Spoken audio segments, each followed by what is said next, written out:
going on, y'all? We're back. A little break last week, but football is officially back. We'll talk about the Hall of Fame game that, either you're locked into it or you hate that it's even playing because nobody plays in it. But we'll get into that a little bit later. But speaking of football, got a ton of uniforms. So Michigan State dropped all new uniform, like all of them, black, white, green, all 10 out of 10 in my opinion. Yeah. Coming from a Michigan State hater, these uniforms, nice. Yeah. Like, the detail, like in the helmet was my favorite part. Yeah, that black helmet, man. Different. The little, I like the little, subtle shoulder, like the Greek print, whatever it is. Yeah. Yeah, those are just clean. I already liked their uniforms before, but now those are just beautiful. Yeah. Then we got, also in the Big Ten, Ohio State announced that they'll have all gray uniforms that they're going to wear against Michigan State, November 11th. And, I also think those are very tough. Also fire. Yeah. But, they're the type of gray, you got some greasy fingers, it's going to leave a fingerprint. Yeah, that was going to leave a little mark right there. That is that type of gray. And then, Notre Dame. Green uniforms that will be worn against Ohio State September 23rd. Fire. We talked about it. Notre Dame gets confusing sometimes because they wear navy, gold, white, keep it simple, and then they just throw green. Yeah, nobody really knows, their true color. Yeah. I guess it'd be gold, I guess. Yeah, I don't know, but when they bring out the random time of the year they bring out the green, I'm all in. And they also brought the new uniforms for their game against, I think, Army. So, yeah, they're going crazy this year. It's like true Irish green. Irish, spring, green. Yeah, it is. It's spot on Irish. Keeping it green, Eagles finally released the Kelly Green. We talked about them with the NFL uniforms last podcast, and now they finally release them. So those are just tough. I know you're not, the biggest fan. Yeah. Okay. But, no, I just enjoy them. Any type of throwback, I just think they're sick. Yeah. And then basketball real quick, in the NBA, the Suns' new uniforms. They mix the old, the throwback mixed with the new. I just think they're super clean. Yeah, I definitely like what they did and the look, like you said, it was the kind of retro a little bit, and the new. It was nice. Yeah, good little touch. And then the biggest of all, because it is my personal team, Kentucky football. We get new uniforms. Obviously, the iconic shoulder checkerboard is now gone, and it's been replaced by the new Wildcat. And then they moved the checkerboard to the collar, so it's a lot more subtle. They changed the font a little bit, made it blockier, and then they added a gray outline around the numbers. So there's a little few changes. Little things. Yeah, I like the cat on the shoulder. Yeah, they're and going it's all the in. new logo. Yeah, which a lot of Kentucky fans don't like. I'm cool with whatever. I like it. Yeah, I'm cool with whatever y'all want to go with. But yeah, a lot of people are hesitant on it because they don't like that cat. But I don't know. I'm a fan. I like them. It was time for a change though. We'd had those uniforms since 2016, so it was due time. And we also took the checkerboard out of the end zones. So I guess I'm just going for a more just blue. So it's a new turf field, no checkerboard at all. So I don't know, but the uniforms I just love them. And there was black helmets that were seen that weren't supposed to be seen that will be getting black. I don't know if it'll be another gray, like an anthracite uniform, or if it'll be a black uniform, but I'm excited because they just showed. Actually, they've only showed the blue so far. Of black and the blue, nice. Yeah, so I'm excited to see the whites of these too. I didn't even think about that. They've just shown the blue so far. Hopefully, people won't be like, "It's Duke." Yeah, dude, come on. I mean, they just act like if you ever use black and blue, it's Duke. It's Duke automatically. Yeah, it's the only thing. What? Yeah, nobody's allowed to use those colors, but. So yeah, some stocks of the week. I'm going to be buying stock. It feels like I always buy stock in just whoever's getting cash. Anthony Davis. Sense. Yeah, no doubt. He signs a 3-year deal with the Lakers, $186 million max extension. Richest annual extension in NBA history. So, that's nuts. Well deserved, though. Yeah. Once there's another week go by, somebody else will get the richest annual deal. But for right now, my boy, Anthony Davis, is the richest man. Your favorite cat of all time? Yep. Favorite basketball player ever. So, the brow gets paid. Hey. So, I will be buying stock this week in fantasy football. It's back. Everybody's re-downloading the ESPN Fantasy Football app. Whatever, getting their teams together, getting the league together. fantasy football is a great time. Yeah, one of the most impressive things ever is that they can manage to make the app not crash at this time of the year. Yeah, because so many people hop back on, re-log in. I'm pretty sure I've created like 3 different accounts because I forget my login, but it happens. It's fine. Hey, football. I mean, that shows football is back officially. Once you read down, or you get that like text message or email from like the guy from last year that hosted it, he's like, "Hey, rejoin this fantasy league." Like, all right, football's officially back. That gets you excited. I will say I'm not doing as many leagues this year because usually I usually do like 2 or 3. I think this year I might only do like 1 or 2. Like just drop one. Yeah. Well, it gets stressful. Yeah. And because I did not really have good luck last year, so. Yeah. Yeah, I ain't throwing too much money on it, man. I'll leave that up to the people. But and then I'll be selling stock in the Jets already. Aaron Rodgers. Sorry. Yeah. They're beautiful, like, godchild Zach Wilson, 3 for 5. Watch out, Aaron Rodgers. You keep coming for your spot. But the Jets go down. They lose to the Browns in the Hall of Fame game, 21-16. And that game also brought a power outage, so a little delay game. So that was awesome. You got to see all the Hall of Fame guys, obviously. People talking about Darrelle Revis. Maybe his body's changed a little bit. But yeah, no, it's a super cool idea, but it will never get enough attention because nobody plays. There was a lot of Vols in the game, though. There was, which, there was. Tillman got a lot of touches too. Tillman looked good. There was one cat, I'm pretty sure, Brandon Eccles playing DB, which he actually guarded Cedric Tillman a lot. Yeah. Which there were a few plays Tillman may or may not have cooked him. But Tillman, John Kelly, he got a few runs. He didn't play bad. So yeah, Vols got some looks. Yeah, and honestly, the biggest takeaway was probably DTR, because he just balled out. I don't have his stats like pulled up, but that dude just went crazy. And I mean, I've just been like so obviously he was Tate Martell's backup in high school, and I was a huge fan of Tate Martell. So I always found out about DTR. Like I would always hear it's like, oh, it's backup, played wide receiver just so he could be on the field because he was just so good. So I'd been following him since like 2016. And so now I followed him all the way through his commitment. He committed to UCLA, followed him through his 45 years there, it felt like, and now he's panning out in the league. So it's hype. But, yeah, I mean, I wish we could have seen a little Josh Dobbs in that, but he did not play also. Yeah. Got Kellen Mond. I thought they said that he was going to, but then he just didn't. Yeah, because I think it started Kellen Mond and then went DTR, and then they just stuck with DTR after that. But the Jets, they start. What was it, 16-0? Didn't they score 16-0 first? I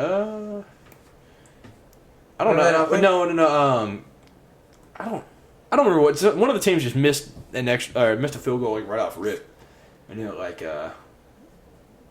might have missed 2. I don't know. It was one of those games where I had it on, but like there's only so much you can watch of like 4th string running backs and wide receivers and like it's tough. But like you said, this game, it's cool. But it'll never be nobody's going to play in it. I think they want it to be because, nobody. It's not even as important as a preseason game. So it's like the preseason of preseason. Yeah. Nobody wants to watch that. Nobody's suiting up for that. But yeah, sell stock in the Jets. Yeah, I will be selling stock. I hate to say it, but I gotta do it. And I gotta keep it real. Dak Prescott's offseason work. I'm sure y'all seen the clip. Might post it up on the screen.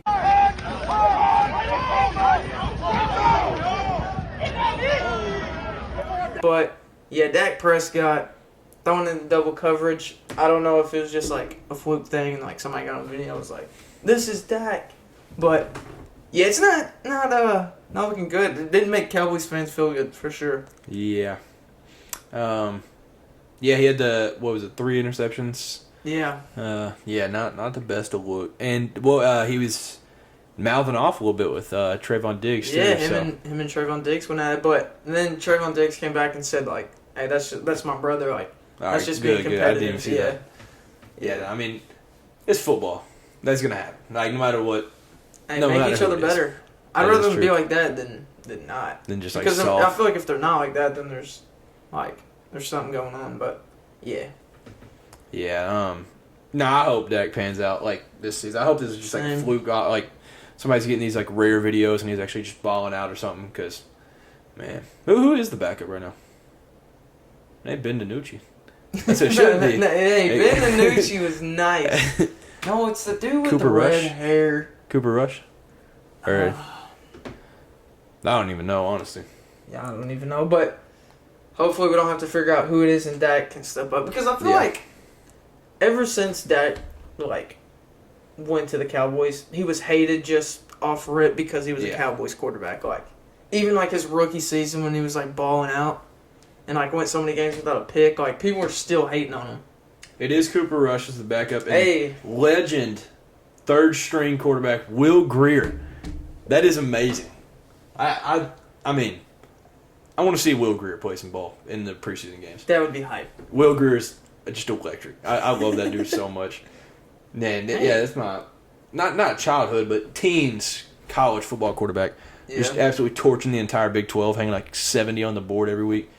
Facts. Man, Will Grier is awesome. But I want to see the Cowboys do good. I also saw the clip of Deuce Vaughn. I don't remember the D-end or whatever, but... Oh, where he picked up the block? Yeah, that was crazy. He's 5'6". Yeah, putting on for the short kings. Picking up a dude that's 6'4", 6'3", double his weight. 80. Yeah. Yeah, shout out to Deuce Vaughn. Boy's different. This is the most important part of the episode. So we've got the conference drama, obviously. Texas and Oklahoma a long time ago said that they're joining the SEC. Then the Big Ten rebuttals with USC, UCLA going to the Big Ten. I wish it could have stopped there. But I would go back in time and give back Oklahoma and Texas in a heartbeat. Yeah. Because it would stop all of this. We don't need to bring them in. Please give USC, UCLA back. One team moves, everybody's moving. Yeah. So now it has resulted in... So Colorado ended up saying they're going to the Big 12, and then Oregon and Washington going to the Big 10, and then Arizona State, and Utah then announced they're going to the Big 12. So that leaves the Pac-12 with 4 teams left. Pac-12 is dead. Yeah, gone. So you've got Washington State, Oregon State, Cal, and Stanford. And what are they going to do? They can't have a conference with 4 teams. I mean, I guess you can. Yeah, I don't know. What I think would work the best, Stanford independent. I think you just got to do that. Yeah. Cal, either independent or join the Big 12 or something. And then I think for Oregon State and Washington State, I say the Pac-12 tries to hold strong, hold the name, and somehow keep the name Pac-12, but take every possible good West Coast team. Like San Diego State, Boise State, Fresno State. Take all those teams and somehow make Pac-12. You won't be near as good, but hey, I mean, it's better than nothing. It's better than the conference just going away. So, yeah. But yeah, it's just sad. And there's been the buzz about Stanford and Cal possibly joining the ACC, which, Pacific teams on the Atlantic Coast Makes Conference. Sense. That adds up. And then there's also the AAC buzz, the American Athletic Conference. So they want to take all 4 of them. So I don't really know how that would work, because that would be awful. Washington State playing FAU in tennis or something. That would be just miserable. Yeah. So much moving around geographically. Nothing makes sense anymore. Yeah, nothing adds up. Yeah, we thought it was hard enough to teach people conferences. Now you can't do anything. Yeah. No, the craziest thing to me is the travel. Obviously everybody was talking about USC, UCLA, but I don't think people really understand USC is going to have to go play a football game in Ann Arbor or something. Okay, so they play Michigan on a Saturday. At best, they leave Sunday morning early. They got to get readjusted to the time change when they go back home, so they're just dog tired. Go to class Monday, go to class Tuesday, and just to be able to go back to Nebraska, they're gonna have to leave Wednesday to get adjusted to the time and get everything adjusted. There's gonna be no school, no practicing. Even the fans too, traveling. Yeah. Teams are not gonna travel good anymore. Yeah. I think that's gonna be a big problem. Yeah, I think for basketball it might work a little smooth, because you can do say you play Rutgers and then just Ohio State on a Tuesday and Thursday and then go home or something. Yeah, but basketball would be better. The Saturday and Saturday, there's going to be times where they're just going to have to go, and just stay in, just Michigan or something. They're going to have to go play, Minnesota one Saturday. Yeah, be going, 2 weeks. Yeah, and there's no school at all. So yeah, that's something that I feel like would not work for Stanford. Someone that cares so much about academics and stuff. But yeah, man, I'm gonna be honest though, I absolutely loved the Pac-12. Like I know a lot of people would bash on it about them just being mid and then like nothing too crazy, but like there is nothing. We've talked about it on the podcast before, like 2:30 in the morning, still able to watch a Washington State Cal game, and it's like both these teams are like 2-7 and have that we're gonna have to tell our kids about. Like it's gonna be 11:30 at night, all the SEC games, like LSU Alabama goes off or something. Like hey, you know what I used to do at this time? I would turn on a Stanford Oregon State game and it would be electric. There'd be 65 points combined at half. Like it would just be the coolest thing ever. But now it's just gone. Now they took that from us. Yeah, all because of money. The Big 12 or Big 10 just throwing money and man. But I wish honestly they would take Cal and Stanford or just all the rest of them and then just still be able to consider them all Big 10, but somehow make a different name for the farthest west teams and just split it 10 and 10 because it would have 20, and then that winner can play the Rose Bowl because the Rose Bowl is gone now. Like the Rose Bowl is officially chalked because there's not a Pac-12 team. So I don't know what they're going to do about that. There was like rumors of SEC Big Ten going to that, but I mean the SEC already has the biggest possible bowls. So if you also give us the Rose Bowl, then we'll just run it. But like, I don't know. I miss the Rose Bowl. Like it was all just perfect. Yeah. Like we had no idea how good we had it in like just the early 2010s because it was just phenomenal. Like it was everything made sense geographically. We threw up that TikTok on the page, sad little music. That's how we feel, man. It's a tough time to be a college football fan because who knows? Like who knows what's gonna happen? There's like the rumors of like the Big Ten wanting a couple ACC teams, the SEC wanting ACC teams, but also with all of this, Greg Sankey, commissioner of the SEC, like sent the biggest shot he could have sent towards the Big Ten. They asked him about like possibly like growing the conference or something, and like what his thoughts are on that, and he just said the SEC doesn't need to be in 4 different time zones to generate interest on the West Coast. Facts. Yeah, Big Ten does, but yeah, the SEC is chilling right where we're at, and I've heard a lot of people talk about if the Big Ten explores and adds 2 or 4 more teams, and we need to, then we'll do it. But like, we're just chilling with 16. At the end of the day, SEC football is going to be SEC football, and we're still going to have some great football to watch. Yeah, and see, I was like happy about that. I was like, you know what? I'm still just a college football fan. I'm still going to be watching these games. Like I don't know what I'm complaining for, but then I kind of thought about how there's a possibility that Kentucky and Tennessee won't play every year once they do that new schedule. And, that is true. And we're not going to have these like little rivalries in the SEC that matter. But man, it's just tough. Like, yep. We have to tell our kids about how great it is back, or how great it was back in the day, because like we already sound like old men. But man, yeah, it's tough. I guess we'll just enjoy this last year and. Dude, you will catch me locked in until every Pac-12 game is off. Like this is the last year, then everything's different. Yeah, this is the last year of like college football as we know it. Yep. And yeah, since we were born, basically. Got to enjoy it while it lasts, but it'll be gone after this year. Also in the college football world, there's been a Nick Saban picture surface, which is up there with like horror movies as the scariest possible thing you could dream of seeing. I don't remember what the press conference was, but he just walks off the stage with the biggest smile possible on his face. Nick Saban doesn't smile. No. You don't want to see that man smile. That is like the last human you want to see a grin on his face. The only time he usually smiles is when he's holding up the national championship trophy. Yeah, that's about it. And we've got him smiling preseason because he knows what people are saying. If I was the rest of the SEC, I would be terrified. Yeah. Both of our teams have to play them this year, so. Yep.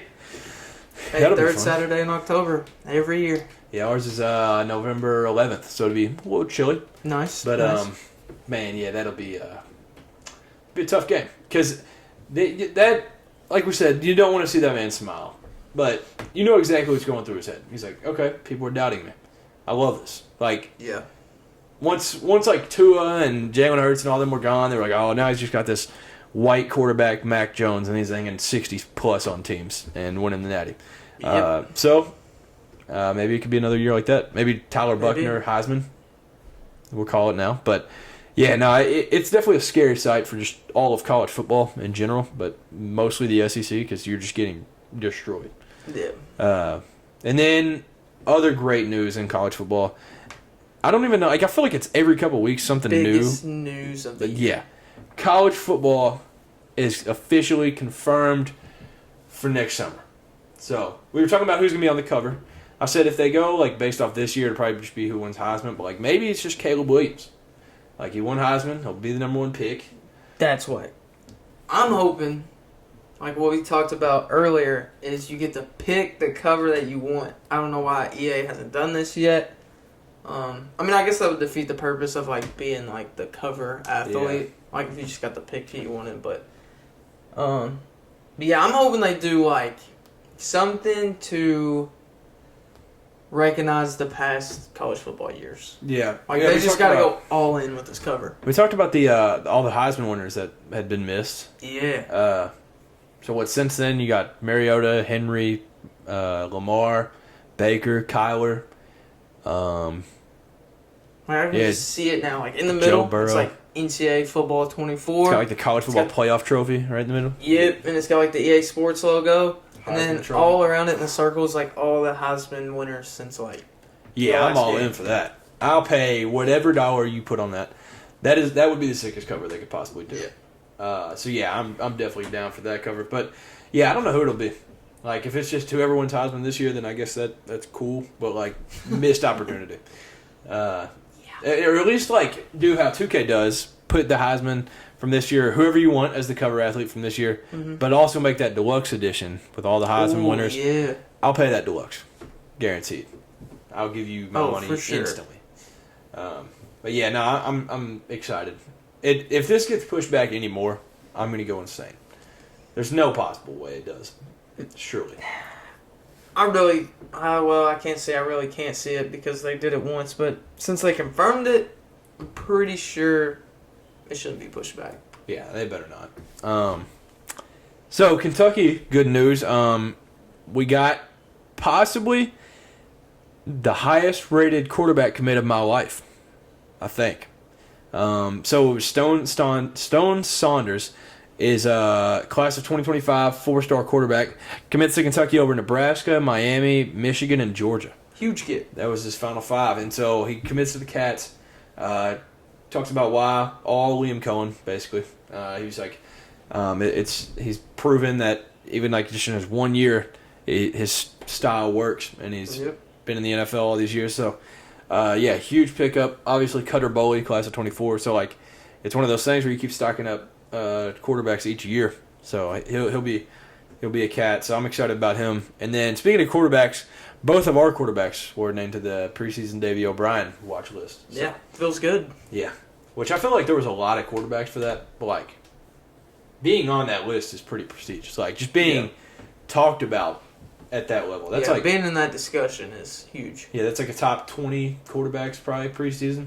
So, yeah, I'm excited to see that. We'll talk about this. We've been doing the tier list the past couple weeks, but instead of tier list this week, it came out today, yesterday when you all were watching this. Johnny Manziel documentary, Johnny Football. Shout out to Untold, the people that created this documentary. Phenomenal. Like great documentary.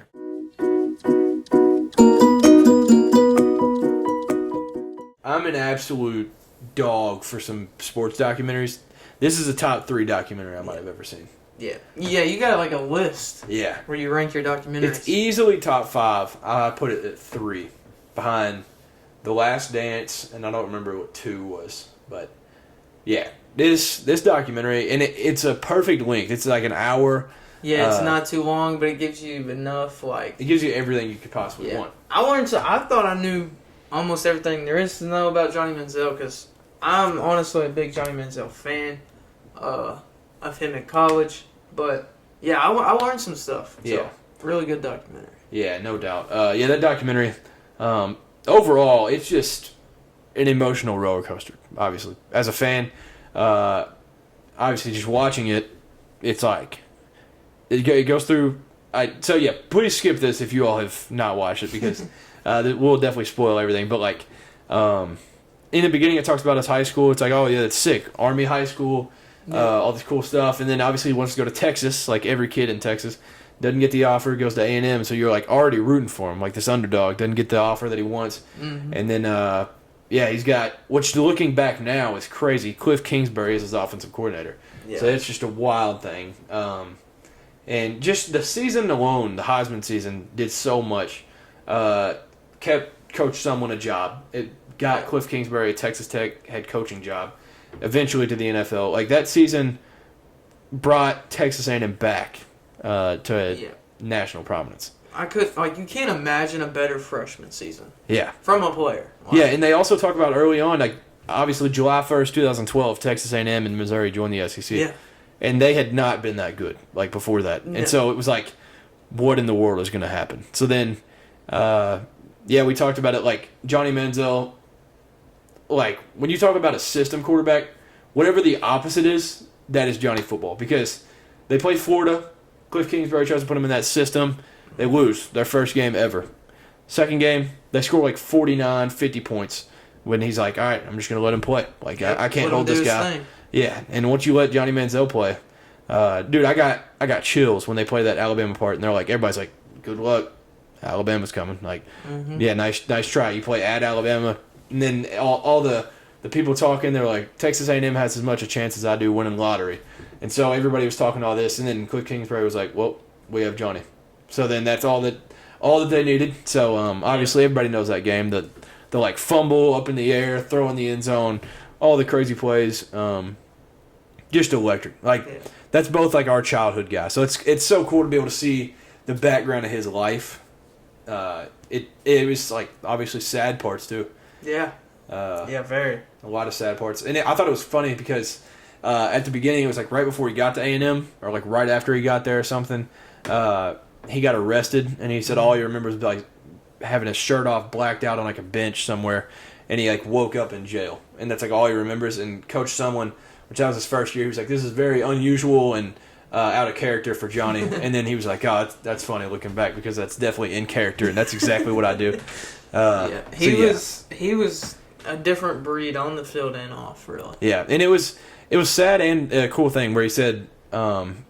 Like who he was on the field and who he was off the field were completely different lifestyles. Yeah. There was Johnny Manziel and Johnny Football, and he said Johnny Football never had a bad moment. I think it's so crazy, like he was able to do that and perform how he was performing and go win a Heisman while like just living up the college life. Yeah, like they said, like nobody's even seen him look at a playbook. Yeah, he wouldn't even talk about football, like. You like it was like a side quest. Like he was just like doing it, and then he was like, all right, because we'll talk about that like friend of his that Nate. He said like he wouldn't even like care about like necessarily winning football. He would just want to win the football so that he could go party after. Like he was like you just feel better, and like it makes for a better party after you win. So that's what he wanted, and so he told everybody that Johnny had that quote, "Win or lose, we booze." So I mean that guy was just all about it, and. Yeah, and that guy Nate, like that dude is a trooper. So like, best friends with Johnny growing up, and then basically becomes his agent, which illegally in college, and Johnny ends up making like worth like $37 million, just getting thousands and thousands of dollars just to sign it. And this guy's like his agent makes up that lie that his family's just rich. That's how he's got all this stuff. And then the sad ending to it was when he got to the NFL, he basically just cut him off, and Johnny never talked to Nate again. So, that's got to be just a tough situation. Well, not to spoil too much, but if y'all still watching it at this point, I told you I'll turn that off. That guy Nate, like he's just a trooper, and that just whole college career is just wild. Hanging out with LeBron, Drake, at like 19 and 20 years old. Yeah. When those guys are top of the line, like just humans, like just taking a picture with Justin Bieber or something, it was wild. And everybody talks about his NFL career, like all that. Honestly, mental health is like no joke, and you could definitely see it. Like you said, diagnosed with bipolar, depression. Mm-hmm. And so he played 2 years, and the 2 years he was just miserable. He said he could have went anywhere, and he wouldn't have been good, and he was just not fit to be an NFL quarterback. So, my only thing to that documentary was, I'm sure there was people that did notice and tried to help him, but like, I feel like they were like, oh, it's Johnny football, like he's fine, like yeah, this is what he does. He parties hard and then plays hard on the field, and like nobody really cared. I shouldn't say nobody cared, but it just seemed like nobody was.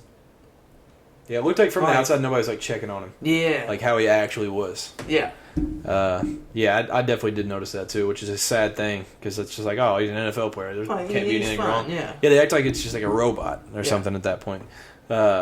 Yeah, I mean, there was a very Dennis Rodman-like. Like he went to Vegas, partied up, missed his flight, couldn't make it back to the preseason game. So it was a lot of that stuff. Harder. Yeah, and he said, I'm just gonna go insane tonight. Like, yeah, after he had got cut from the Browns, he said he felt a ton of weight lifted off his shoulders, and I mean, that's a crazy thing to think of. Like getting cut from the NFL, and you're like, all right, awesome. So then, yeah, like we talked about, he tried to just go as crazy as he possibly could and tried to end his life. So it was just the saddest possible thing I could have thought of. I had no idea that was the case at all. Yeah. And you just don't know a guy like that is going through that after being such a legend. And I saw this tweet earlier that said it as good as you can possibly say it. It was like, love him or hate him, love or hate the stuff that he did in college. You can't tell the story of college football without talking about the legend of Johnny Manziel. That is the truth. I stand by that as well. Yeah, that guy is a legend. He's 29 or 30 now, living it up, golfing all the time, and he said he's good now. So after drugs and alcohol and depression and everything took over his life, it's just like no matter what he's doing at this point in life, just the fact that he's on Earth and breathing is just impressive. And so, yeah, obviously they talk about a lot of therapy he went to and stuff, but man, yeah. And last year we got to see him get inducted into the Texas A&M Hall of Fame, so got to see that. Him and his boys, Mike Evans. I can't remember the other receiver's name, but yeah, no, it's an unreal documentary. Yeah, hopefully if you hadn't seen it, you did not listen to anything. Go watch it.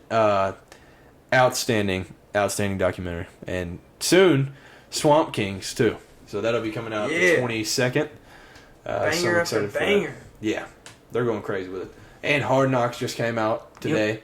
And BS High, Bishop Sycamore. That little story's coming out like 23rd, I think. That still blows my mind. That is unreal. That's crazy. Yeah, the fact that can even happen. Grown men playing for Bishop Sycamore, that is unreal. that documentary is gonna be something else. But yeah, no, I mean, shout out to just Untold for making all these documentaries because they're great. Yeah, they do really good. The Manti Te'o one we talked about too, like they just get all these behind the scenes clips that nobody's ever seen. They got a Jake Paul one. Yeah, may or may not tune into that. I don't know. I mean, it seems cool, but yeah, the Problem Child. Yeah, and they'll have Swamp King. So yeah, shout out them dudes going to work. But Johnny Manziel, definitely gonna order a T-shirt. So yeah, all the merch they released for it. So but yeah, I guess that'll be it for this episode. You got any last things? It's almost time for all nation to stand up and be loud. Yep. We're almost there. We're like, what, 3 weeks away? 3 weeks. 3 weeks. Man, let's get it. I thought this day would never come. Yeah, no, it's right around the corner for sure. Yep. But yeah, probably next week back to the tier list and stuff. So thank you all for tuning in to this episode. Let us know, out of the uniforms we talked about and out of all the conference nonsense, your thoughts on that. The comments are wide open. Say whatever you want in there. Just let us know your thoughts, and we'll see you all in the next episode. See you. Peace.